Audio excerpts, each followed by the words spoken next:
साथियों, हम किसी से दुश्मनी नहीं चाहते हैं। हम सुख चैन की जिंदगी जीना चाहते हैं। हम प्रगति भी इसलिए करना चाहते हैं कि विश्व की भलाई में हम भी कुछ योगदान कर सके।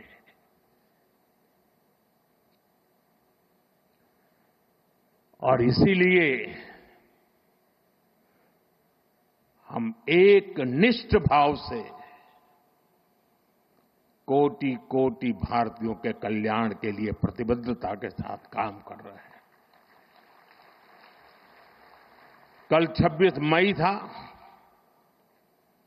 2014 में 26 मई मुझे पहली बार देश के प्रधानमंत्री के रूप में शपथ लेने का अवसर मिला। और तब भारत की इकोनॉमी दुनिया में 11 नंबर पर थे। हमने कोरोना से लड़ाई लड़ी, हमने पड़ोसियों से भी मुसीबतें झेली, हमने प्राकृतिक आपदा भी झेली। इन सब के बावजूद भी इतने कम समय में हम 11 नंबर की इकोनॉमी से 4 नंबर की इकोनॉमी पहुंच गए।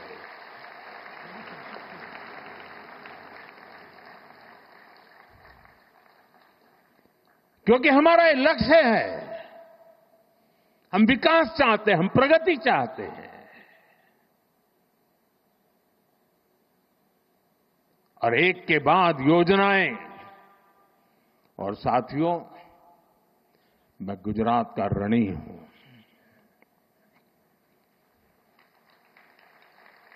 इस मिट्टी ने मुझे बड़ा किया है।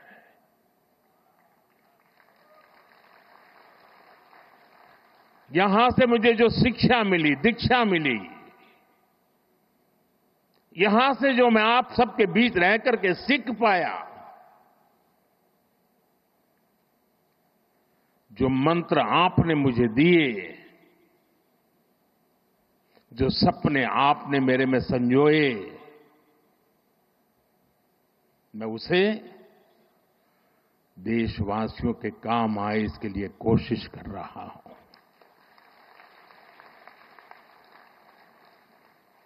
मुझे खुशी है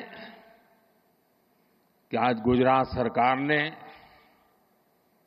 शहरी विकास वर्ष 2005 में इस कार्यक्रम को किया था, 20 वर्ष मनाने का। और मुझे खुशी इस बात की हुई कि 20 साल के शहरी विकास की यात्रा का जयगान करने का कार्यक्रम नहीं बनाया। गुजरात सरकार ने उन 20 वर्ष में से जो हमने पाया है, जो सीखा है, उसके आधार पर आने वाले शहरी विकास को नेक्स्ट जनरेशन के लिए उन्होंने उसका रोड मैप बनाया। और आज वो रोड मैप गुजरात के लोगों के सामने रखा है। मैं इसके लिए गुजरात सरकार को, मुख्यमंत्री जी को, उनकी टीम को हृदय से बहुत बहुत बधाई देता हूं। साथियों, हम आज दुनिया की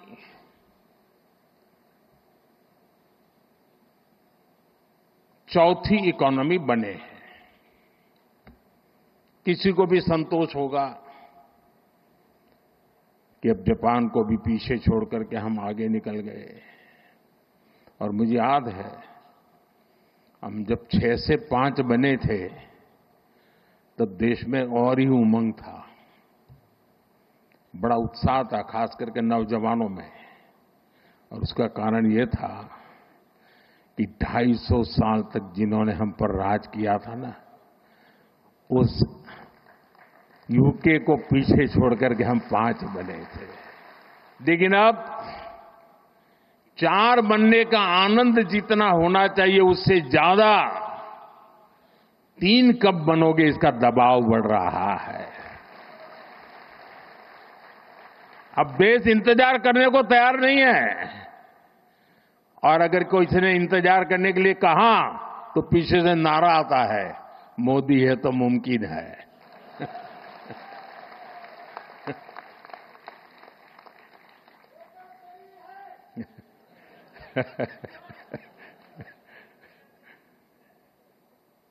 और इसलिए साथियों, एक तो हमारा लक्ष्य है 2047 हिंदुस्तान विकसित होना ही चाहिए, नो कॉम्प्रोमाइज।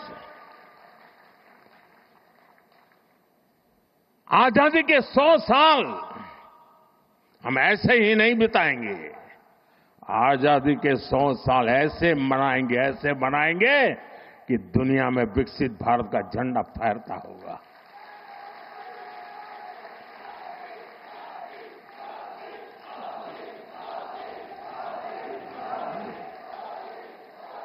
अब कल्पना कीजिए 1920, 25, 30, 40, 42 उस कालखंड में चाहे भगत सिंह हो, सुखदेव हो, राजगुरु हो, नेताजी सुभाष बाबू हो, वीर सावरकर हो, श्यामजी कृष्ण वर्मा हो, महात्मा गांधी हो, सरदार पटेल हो, इन सब ने जो भाव पैदा किया था और देश के जन मन में आजादी की ललक न होती, आजादी के लिए जीने मरने की प्रतिबद्धता न होती,